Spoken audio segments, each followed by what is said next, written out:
Hi, everybody. This is Professor De Angelo, and we are going to start our first chapter or our first segment or week of the early American history course. This is called the Collision of Cultures, and this has to deal with basically the prehistoric periods of the Western Hemisphere or the New World, however you want to put it, and the uh, period of exploration. Before I go forward, I just wanted to remind you that there were not in my modules, but beneath the modules, there are chapter segments, and part of them are lecture videos. And this is Professor Tindall talking about, or excuse me, I'm sorry, David Shee talking about what's going on in the chapter and some of the information that's available. And these are offered to you on the site, so you can just get it through Canvas, and that helps to explain some of the information. So some of the questions that we look into when we're talking about this period is what were the Spanish seeking to accomplish by sailing west across the Atlantic and come into the Americas? So initially they were looking for a passage to Asia, the rich spices and gold and silk and gold and silk stuff from Japan, China, and things, the rest of it, right? And India. Once they realized they were not finding a way to Asia, but instead were in a different place called the Americas, they began to focus on trying to find gold and silver and copper, and oftentimes forcing Native Americans to mine those precious metals for them. And then as the gold and silver were exhausted, the Spanish focused on settling, creating settlements and expressing the religious goals, converting Indians to the Catholic faith. And so we kind of go into this narrative that's stuff that I think is pretty straightforward, that many of us, if we've had U.S. history in high school, can remember these types of conversations. So the early cultures, and this is a term that has been debated for a very long time. When I was in school, civilization, just that term, was very narrowly restricted to essentially a Western style culture. And this has changed over the years. Today, civilization means something really very different and a bit more of a broadly defined term. So when we're talking about civilizations, we're doing it in a way that should be non-judgmental. And what we're looking for here are complexity. Things that are more highly organized, things that are more systemic, order of any kind, demonstrations of higher learning, or any of these sorts of things can denote a civilization, even though obviously many of us would choose not to be a part of that culture or whatever judgments that we might use on a personal level. So one of the things that we have to disperse is this notion that somehow Europeans came to the New World and, quote unquote, civilized the hemisphere. And this is certainly, not the case, right? The first settlers to the Americas were nomadic tribes that followed herds of animals during the last ice age. And this is going back tens of thousands of years. So permanent farming began to emerge in Mexico about 2000 BC, populated mostly by Mayans. The Mayan culture would eventually collapse and be replaced by the Aztecs. So now farther south in there were a civilization known as the Chibcha, and they are in sort of like present day Panama and northern Colombia, parts of Venezuela and Ecuador. And then, of course, finally are the Incas. Now, what we know about all of these are very highly organized societies. These are not uncivilized, if one wants to use that term. These were highly organized but agricultural-based civilizations that had vast trading networks that went all up and down the hemisphere. Corn was the main crop, and yet there was quite a diversity in the diet. There was a very clearly defined hierarchy of order and leadership. There was a quite sophisticated religious concept, the concept of a zero, calendars, a type of hieroglyphic type of writing. So there's all sorts of things that were going on in these civilizations. And in fact, the pyramid structures of Mayan and Aztec culture were as big, if not bigger, than some of the pyramids of Egypt. These are very highly sophisticated orders, all of it happening in what's commonly referred to as pre-Columbian period, meaning prior to 1492. So in North America, we saw different types of organizations, and three distinctive civilization trends emerged in there. The Adena Hopewell culture flourished in the Midwest between 800 BC and 600 AD, and followed by a Mississippian culture, which occupied what's called the Second Era between AD 930 and 1350 during the Common Era. And again, very agrarian. And these are often referred to as the mound builders. And in your textbook and on some of the documents that you'll see these mounds that were built, which are rather incredible because from the air, they form shapes, usually of animals. And we don't really know how they were able to figure out how to do that, since they're obviously not able to hover above the land. But regardless, we're not entirely sure what they were for: storing, burials, cultural, religious things. There's different expectations of what went on, but these cultures occupied rather large areas. Some of the settlements were tens of thousands of people living in them. And the most important was the establishment of a community at what's called Cahokia, which is in present-day Ohio. And then the Anasazi are the most recent, because it's a culture that still basically exists in the present, beginning at about 400 BC. This is in the southwest region of the present United States of America.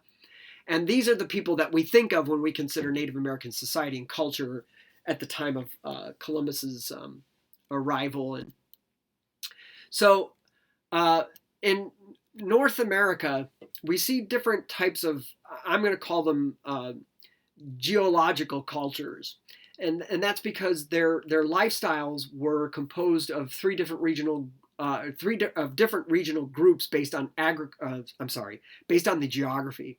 So in the Eastern Woodland tribes, there were three different regional groups: the Algonquins, the Iroquoian, and the Muskegon. And each of these had subgroups within them. And primarily they were fishers and hunters with some rudimentary farming as well. And this has to do mostly almost like a hunter-gatherer type of thing, although I would call them semi-nomadic or pre-agricultural groups.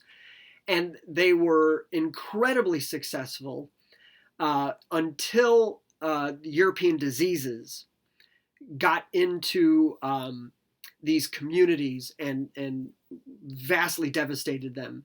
And I'll talk about that a little bit when we get into the arrival of Europeans in the Northeast. The Great Plains, or the Plains Indians, lived on the upper Midwest of the United States, North America, principally nomadic. They would follow great herds of buffalo. They were highly nomadic. They will start to become less so with the introduction of the horse, when the Spanish come and their horses begin to breed and get loose and go into North America and get taken over by some of these Plains Indian tribes. And then the Western tribes were almost exclusively involved in fishing, whaling, and sealing. And they were also gathering berries, nuts, grasses, and things like that to supplement these diets. But again, we're seeing structure, we're seeing order of political development. There's a hierarchy there. There are religious and spiritual concepts being debated and practiced. And so all of these would be considered civilizations. And so for the Europeans, we really kind of jump in at the Renaissance period. And the geography of the Renaissance really tells us a lot about what's motivating people to move west. And so for Europe, the 15th century was an age of technological advancement. The acceptance of the compass and the astrolabe allowed for more accurate maps, which spurred the development of trade. The rise of trade fostered the growth of towns and the creation of larger ships to carry products. Prior to the 15th century, shipping trade was expensive and dangerous. Very few people had the money to pay for such shipping, and even fewer were willing to risk it on such a venture. So individuals weren't so motivated, but the rise of the nation states and the consolidation of empires under centralized rulers allowed for the creation of uniformed currency within the area, and trade reform and abolition of trade barriers. It also created vast sums of wealth that could be used to finance sea trade. Now, so what's going on? What most people do is they start with the Crusades. And it's become rather rote now to start with, the so-called evil Catholic Church going in and, victimizing Muslims and Jews and all this other stuff. And it's a little bit more complicated than that. But essentially, the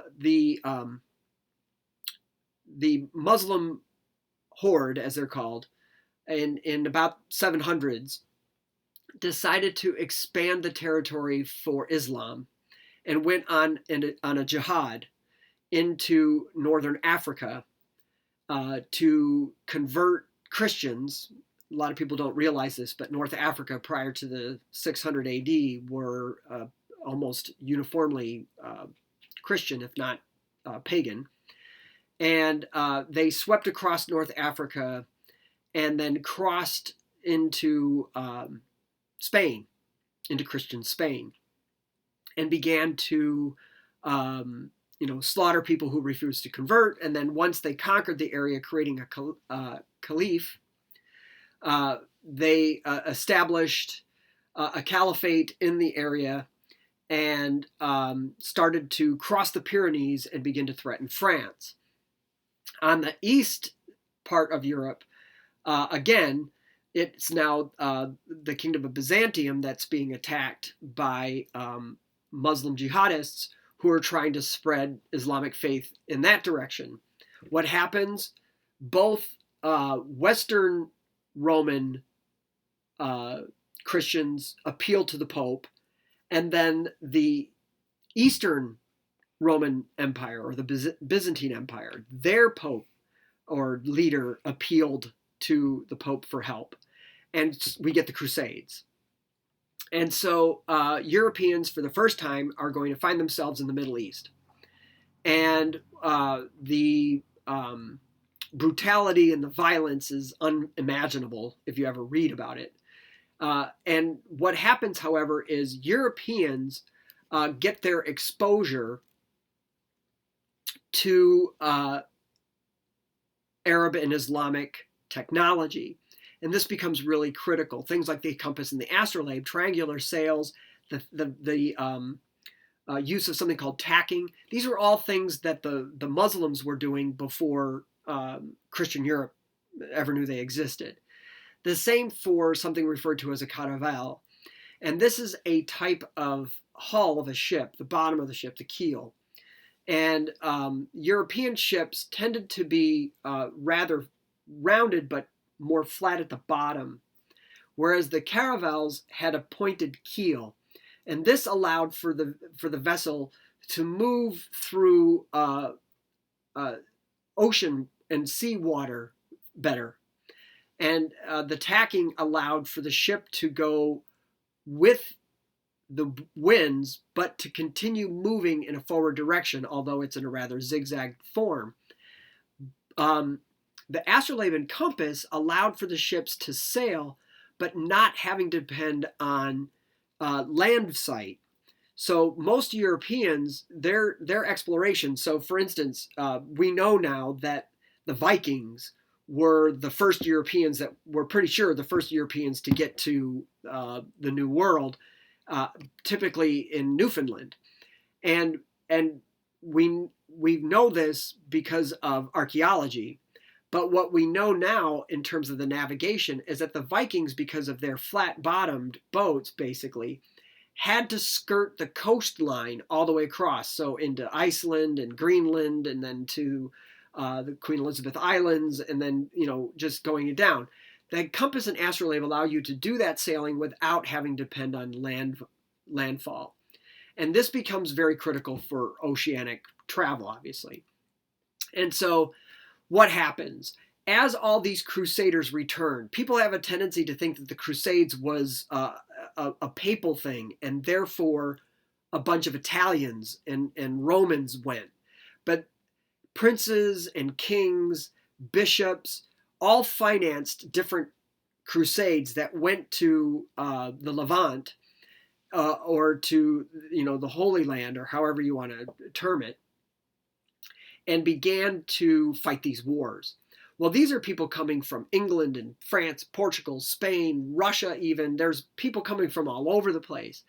And as they go back, they bring back tales of all these unbelievable spices and trades and all kinds of things that were, out there.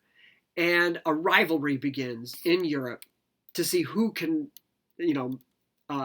best maximize, exposure to these wonderful products, and more importantly, to the trading routes that went through the Middle East into what's referred to as the Silk Roads, into China, India, and then through extension to the Far East.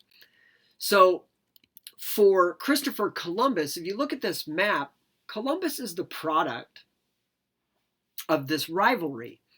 So Columbus was actually an Italian, and he had traveled first to Portugal.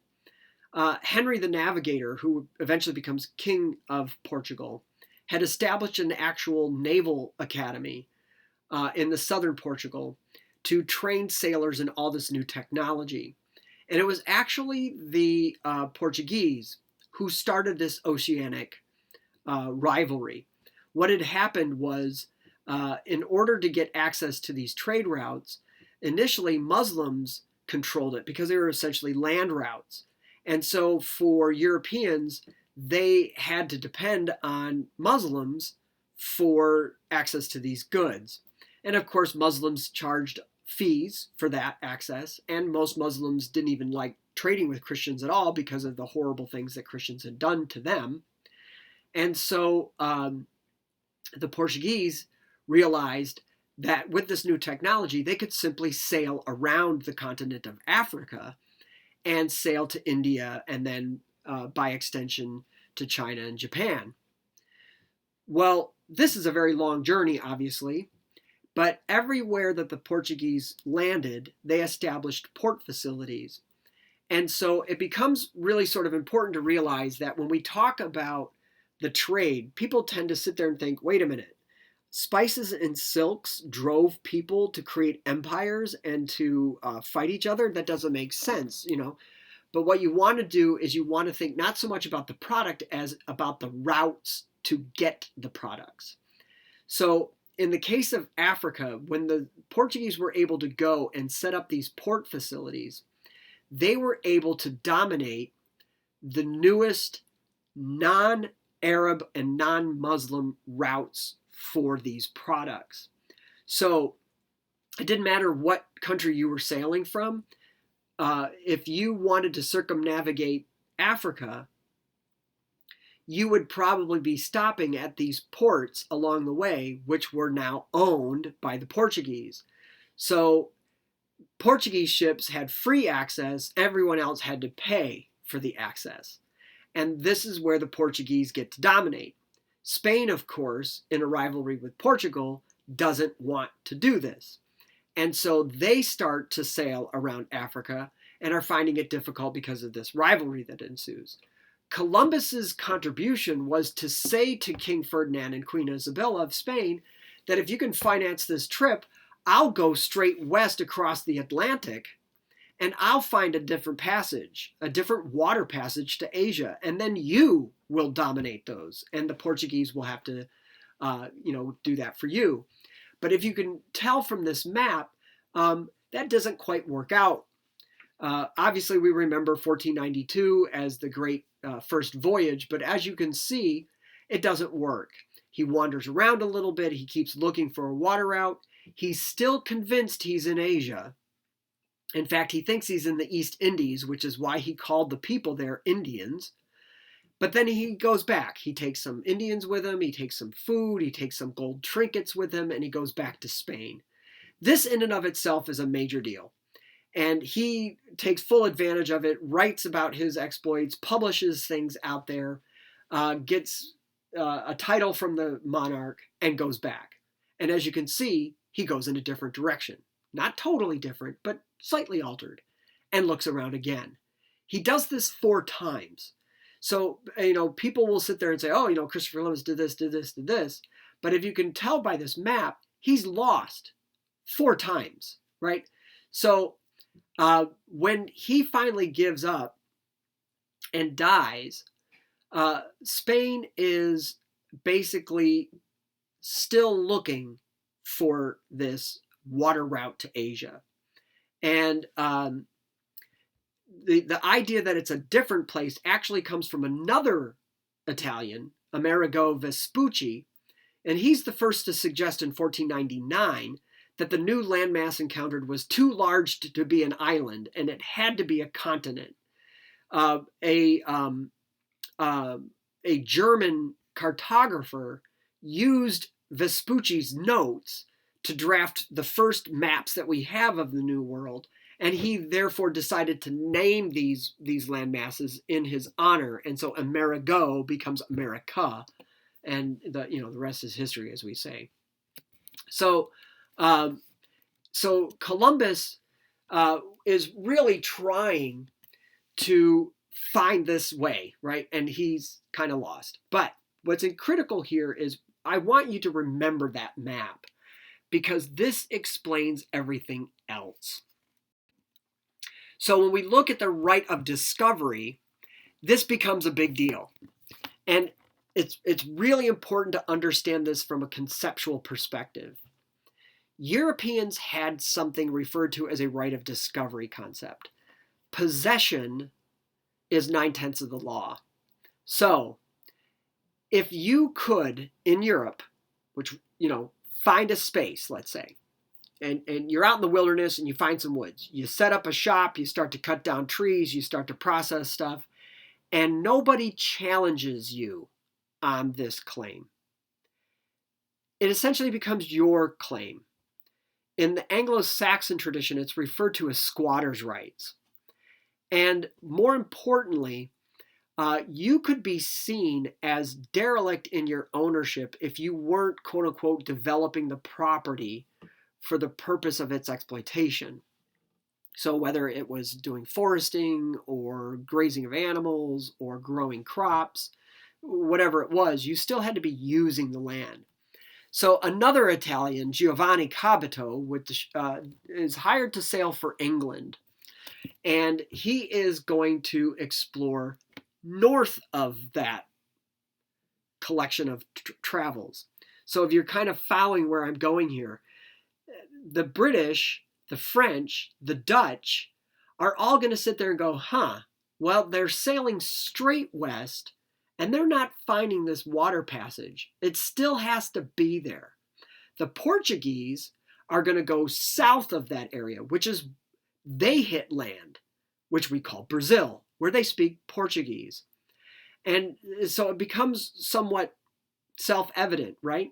The French, the Dutch, and the English are going to realize that this isn't working, so they are going to go in a northwest direction, looking for what they call the Northwest Passage. And John Cabot sails for England. This is Henry VII and Henry VIII, who are going to sponsor these ventures to find land.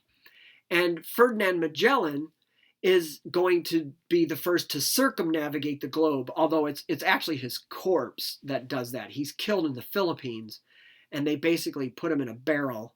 I mean, as gross as it sounds, I guess they kind of pickled him and then, bring him back, back to Portugal. And the idea here, of course, is everybody's looking for this more direct water passage, and it becomes very important for understanding things. Now, at the same time that Spain was colonizing the Americas, the rest of Europe was at war involving the Protestant Reformation. And England and France were the only other two nations capable of contesting Spanish settlements in the New World. And they waged a series of wars that occupied the majority of their time and resources. So Martin Luther would begin the Reformation by proclaiming a list of abuses of the Catholic Church known as the 95 Theses. John Calvin is an offshoot of that.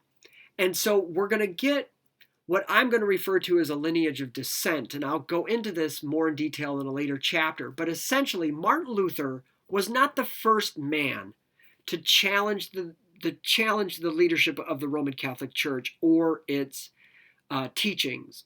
He's simply the first to live.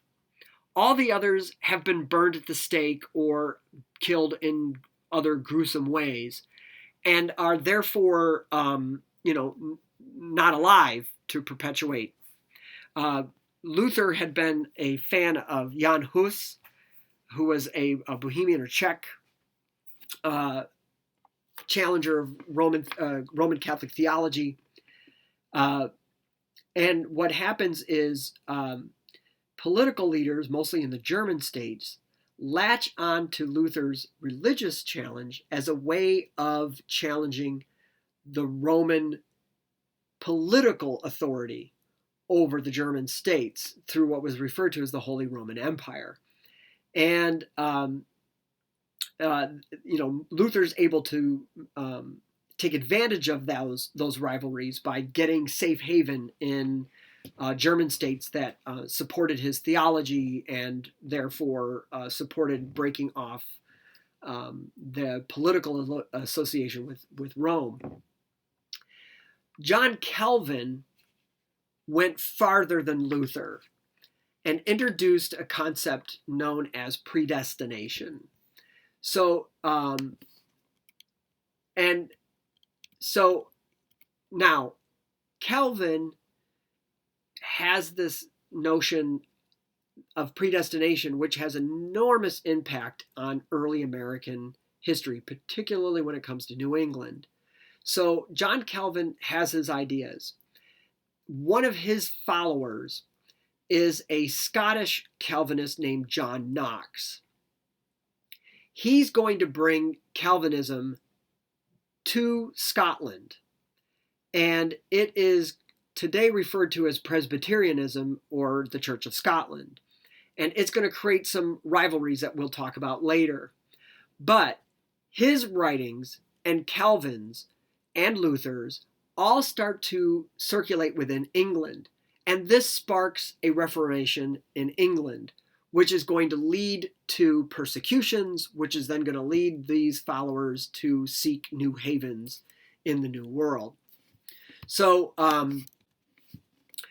the Spanish Empire, it's pretty much a disaster from the beginning. And we call this the clash of cultures. And right away we have an issue, this issue of discovery. So this term has become rather difficult. Did Christopher Columbus, quote unquote, discover the New World?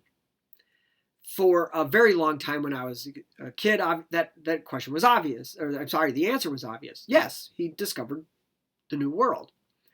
Revisionist historians in the 1960s and 70s brought that into question. How do you discover something that's always been there, right? In other words, if I'm walking down the street and somebody jumps out of a store and says, "Hey, I just discovered you," you're like, "No, I've been here all the time." And how arrogant of you to think that I didn't exist before you found me. We've kind of found a new balance. And that new balance comes into the idea of, you know what? It was discovery all around. People in the Americas had no idea that there were people in other parts of the globe. And of course, Europeans, Africans, and Asians had really no idea that peoples of the New World existed. So it was, in fact, a discovery. It's also very important, I believe, to come into the realization that Columbus's discovery and his travels, and more importantly, his willingness and ability to go back to Europe and write about those travels, literally changes human history forever. The world is never the same after Columbus's travels are known. Now, what happens is the Spanish decide to make their conquest more permanent. Cortez is the first of these, and he led an assault on the Aztec Empire. At first defeating the natural enemies of the Aztecs and then persuading them to join the conquistadors. Now, there's all kinds of mythology that goes with this, right? Cortez persuaded or forced many Aztecs' natural enemies to join with the conquistadors as they marched on the Aztec capital city, Tenochtitlan, which is today Mexico City. Now, he did this initially through persuasion, and he was able to enter with his forces into the city in a peaceful manner. He initially befriended the Emperor Montezuma and gained control of the Aztecs' gold and silver mines. Now, Pizarro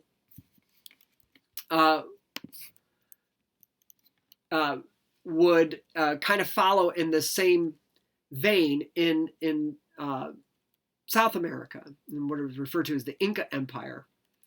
And this is an amazing, right, empire that stretched from Panama all the way down into Chile, and just an amazing trading network, as I talked about earlier. And again, the exploitation was for these raw materials, namely gold and silver ores, that were brought back to Spain. It's sort of important to realize the impact of that gold and silver on the world economies. The Spanish treasury is going to be flooded by gold. There is going to be silver circulating all over the globe. In fact, in an amazing book by Charles Mann, M-A-N-N, called 1493, you can read about all of this. And in one of his chapters, he talks about how China will adopt silver as its coinage because of this huge flow of specie that is made available after the conquest of the Aztec and Inca empires. And it actually contributes to the fall of the Chinese empire, that manifestation of empire. And so in what's referred to as the Columbian Exchange, we want to remember that this is all happening globally.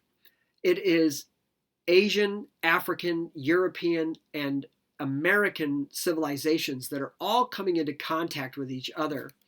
And they first, of course, are the animals that come into the New World, which included the flying squirrel, right?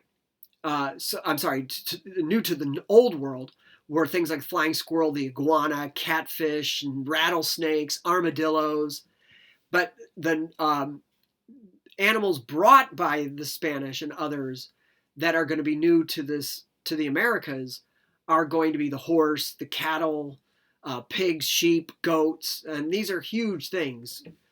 For the plants in the new to the Old World, of course, corn is probably the biggest, or maize as it was known. Potatoes, peanuts, peppers, pumpkins, tomatoes.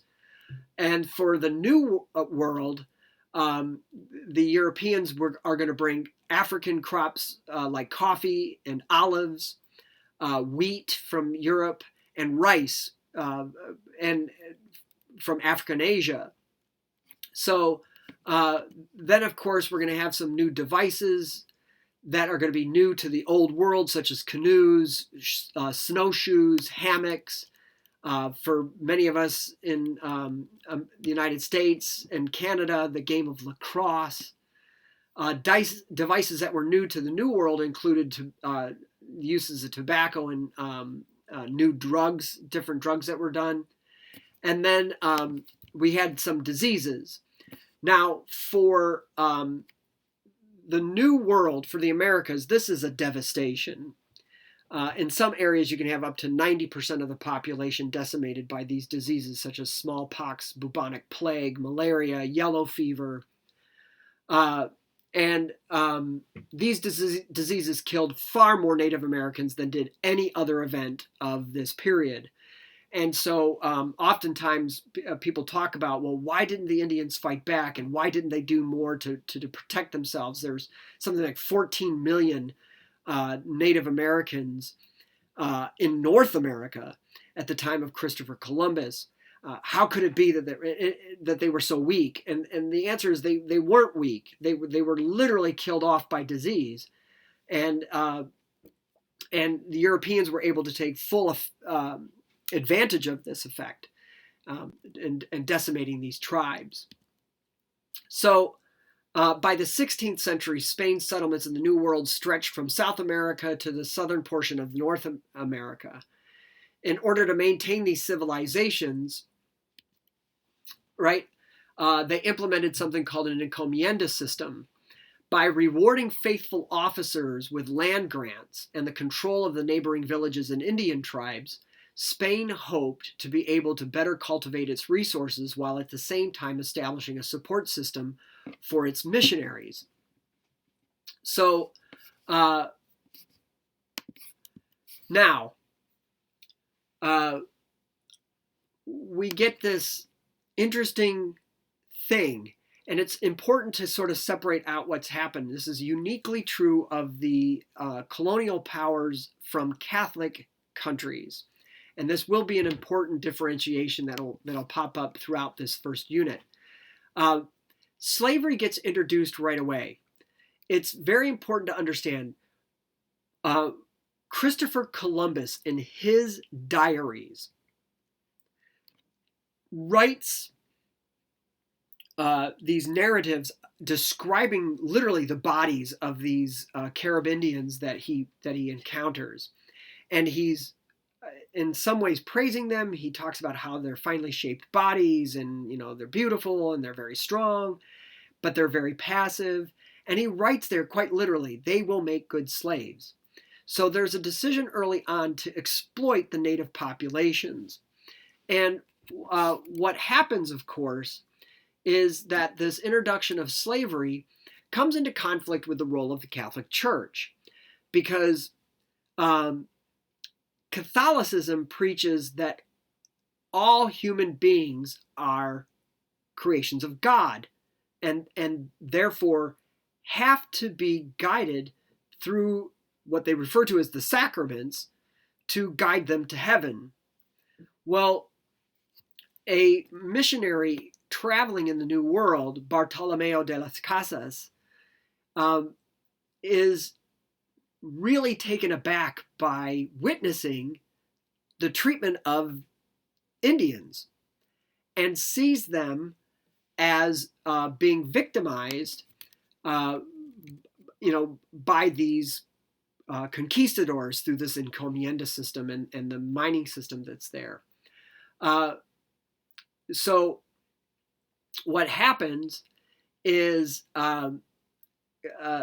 he goes back to Spain, and he writes and speaks to the monarchs. The king and queen of Spain were also prince and princess of the church. And as such, they were responsible in a way to the church for their quote unquote subjects. It's a very paternalistic view, but essentially the church would say to kings and queens that as prince and princess of the church, you have to enforce Catholicism in your kingdoms, which includes, by the way, making sure that they all have the opportunity to get the sacraments. So de las Casas challenges the monarch and says, look, you're killing these people off before they have a chance to acknowledge Christ. So their lost souls could actually be counted against you.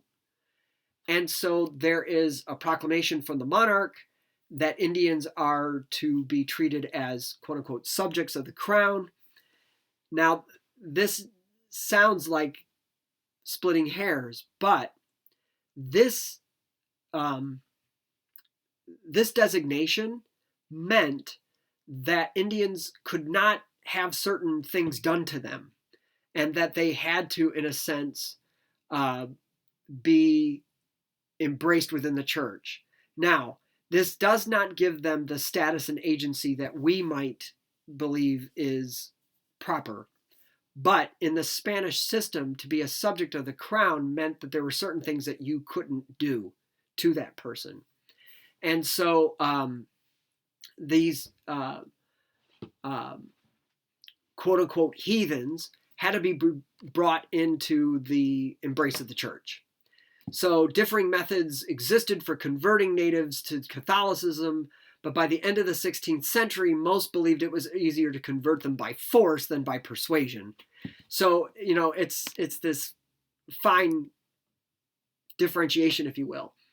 But even when the native populations were so decimated that they had to bring Africans into the New World to take up those labors, even that population was to be included as subjects of the crown. So slave culture had a very different take to it than you will see in the British colonies, for instance.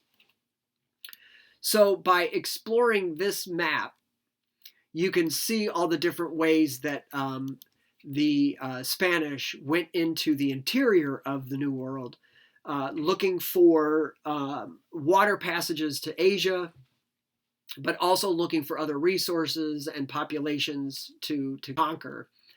So there were differences between Spanish America and North America. So the encomienda system becomes a little bit too large, and it transitions into what's called the hacienda system. And instead of a city, a smaller farm or ranch would be overseen by an appointed bureaucrat. And this would not stop Spanish settlers from seeking their fame and fortune in North America, but you know, this is what was done. So you saw in that previous map, we had Ponce de Leon, mostly in the Floridas, Narvaez in parts of the interior of South America, Hernando de Soto in the lower Mississippi, and Vasquez de Coronado, which is a name known to many of us here in Southern California. He's the guy that, quote unquote, discovered that California was not an island, but was in fact attached to the rest of the continent. You know, big surprise. And then Balboa is the first European to, quote unquote, discover the Pacific. So nobody knew that there was a Pacific Ocean, if you can believe that level of ignorance. But what's important is this Isthmus of Panama. Balboa is the one who, in my opinion, basically verifies the fact that, yep, this is a very big, separate landmass. We're going to call them the Americas. And on the other side of it is this vast ocean that we're going to call the Pacific. Now, this is just to give you an idea of the Spanish missions and what they looked like. For us in California, of course, this is probably something that it's so common to us that it's almost ridiculous. But so many of the Spanish settlements in what is now the United States were established as buffers to both the French and the Spanish and Russian settlements that were starting to pour into North America. Huguenots, who were French Calvinists, are going to travel to the New World in order to escape persecution by the Catholic Church and Catholic monarchs. The Spanish will build the first and oldest permanent city in North America called St. Augustine in Florida, essentially to have a port to kick out these quote unquote intruders. So the role of the missions then was to support this effort to convert Indians and African slaves to Christianity, specifically Catholicism. And these land grants that were turned into first encomiendas and then later haciendas were conditioned upon support for these missions. And so we remember, of course, Father Serra, who started the California mission system here in San Diego, California in the 1700s.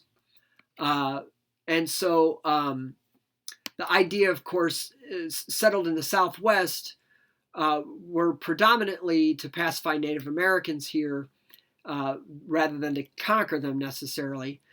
They established mission systems in order to convert them to Catholicism and to civilize them. Juan Oñate was given a land grant of what is now present-day New Mexico. And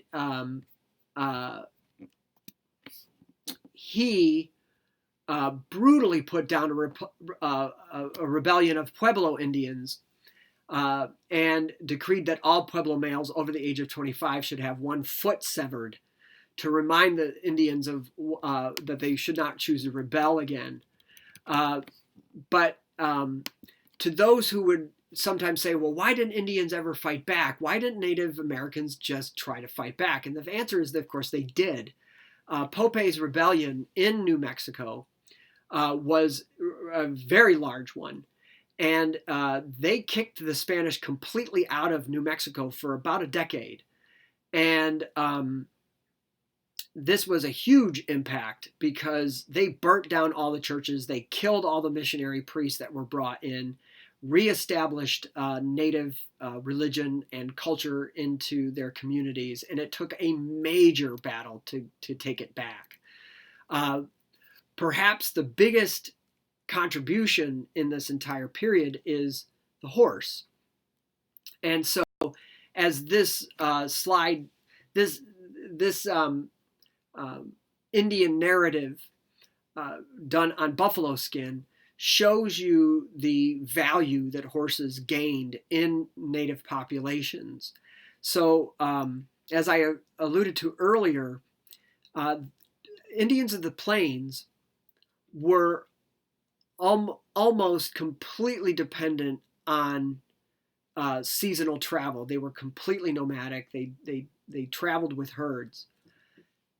The introduction of the horse revolutionizes the lifestyle and the culture of these Plains Indians, because now they could travel to the herds to kill buffalo and bring the food back to villages. And this allows for what I would call semi-sedentary living. So they didn't have to travel as much.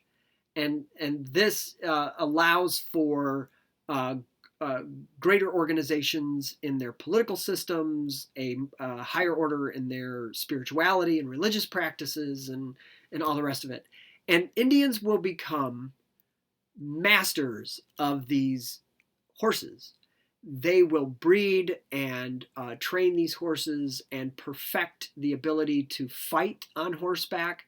This is going to be a very big deal, and the realization of that is going to become evident in actually modern U.S. history, when the United States government tries to go out in the 1850s to settle the Midwest, or the Great Plains, which was part of the Louisiana Purchase. And these Indians are not going to be just sitting down and taking it. They are going to fight back. And the mastery of the horse was a very major factor in their ability to do so. So the challenges to the Spanish Empire really came from French efforts. So Giovanni de Verrazzano, another Catholic Italian, explored the coast in 1524 for the French. Jacques Cartier would make 3 voyages to the New World to establish colonies, and he is credited for quote unquote discovering what's known as the St. Lawrence River. And this is essentially a major river that goes from the Atlantic Ocean all the way into the Lake Ontario. And so this allowed the French to get into the interior.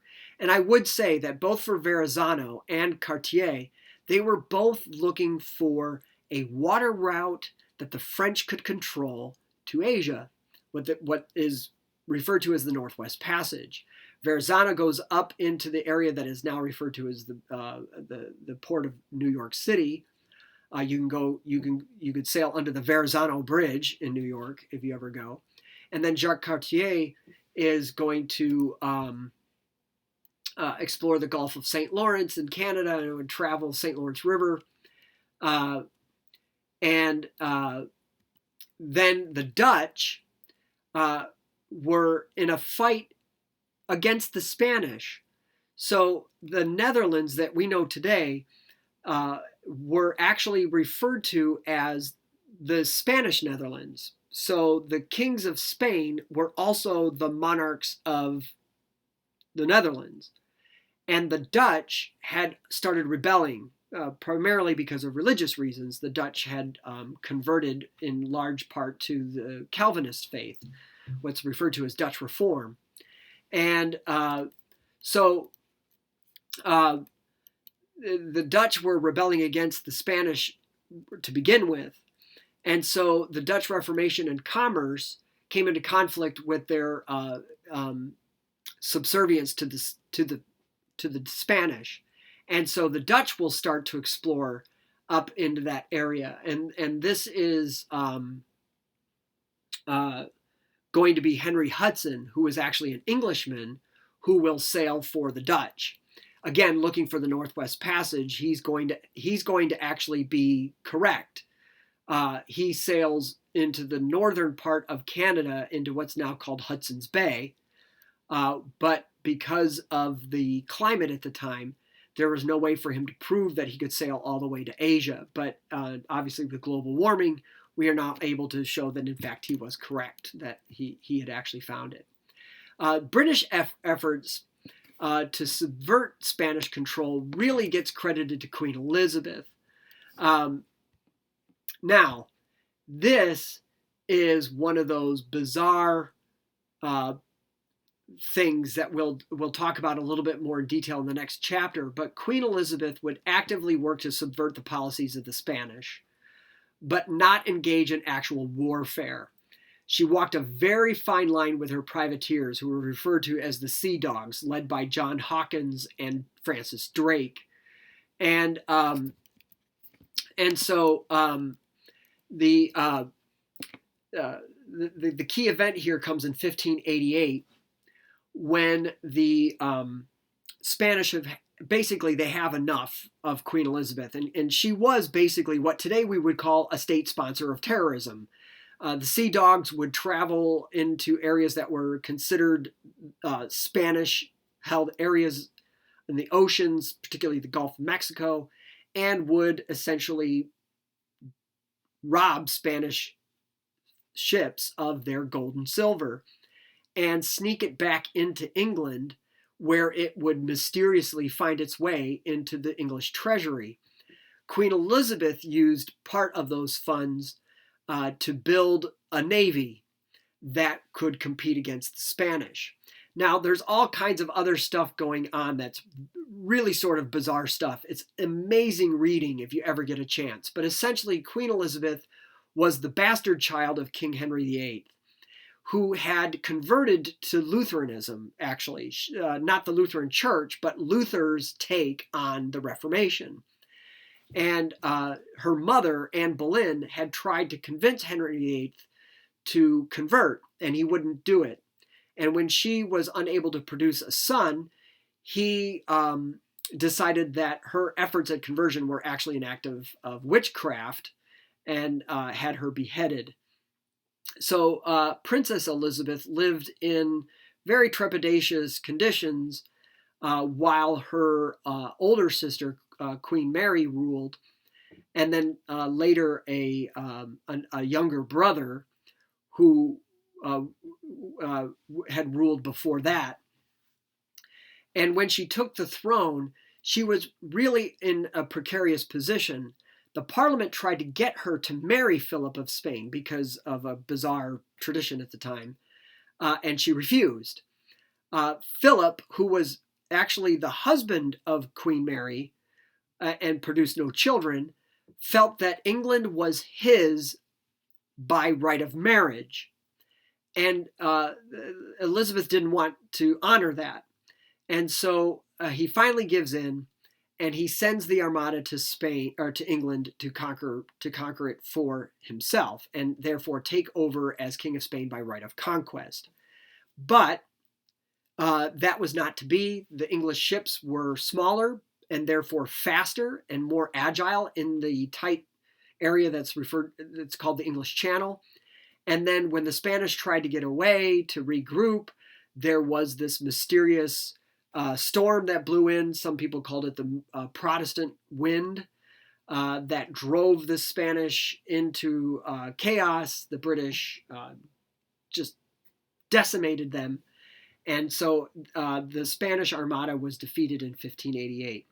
This becomes a really important demarcation point.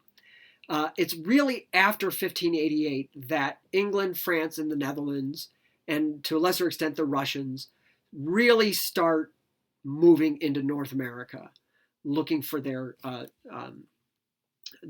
passage to Asia. And even the Swedish, and we'll get into the action. So as you can see here, right, all these different passages are done basically, and again, right, you notice everybody's avoiding the Caribbean. Why? Well, because Columbus has already told everyone there's no passage to China here. There's no water passage to China. And because the Spanish had already controlled it, everybody goes looking for something else. And so this becomes a very important demarcation point. Here's a picture of Queen Elizabeth and her coronation in 1559. And she's an incredibly powerful person in a very precarious position. She needed to solidify her power internally before she could possibly take advantage of any exploration or settlement of the New World. And so the arrival in the English colonies of what is now called Virginia starts with Sir Humphrey Gilbert and Sir Walter Raleigh. These were, let's just call them second sons. So they weren't going to inherit the fortune of their fathers, and therefore took on adventures to try to seek out their own fame and fortune. And both of them essentially failed in their settlements. Sir Walter Raleigh's probably the most famous because of what's referred to as the lost colony of Roanoke. And so after Roanoke collapses, there's a brief period where nobody settles for England because everybody's kind of spooked out of it because people were obviously disappeared. And there's still a great deal of speculation as to what exactly happened to the people living in Roanoke, to the English settlers in Roanoke. There's all sorts of speculation about joining tribes, being killed off, doing makeshift boats that sailed farther south in the colonies. Some believe they may have gone to the Caribbean or joined other Spanish colonies. There's all sorts of speculation about what happens there. There is some new archaeological work being done in the area to see if they can find answers to those mysteries, but as of right now, it's looking like it's just a lost colony. So when we start chapter 2, we are going to be looking at how the English took advantage of this defeated Spanish Armada to begin an earnest effort of colonizing the New World and creating a British North American empire. So that is our chapter 1, and hopefully this will help you get through the narrative for this chapter.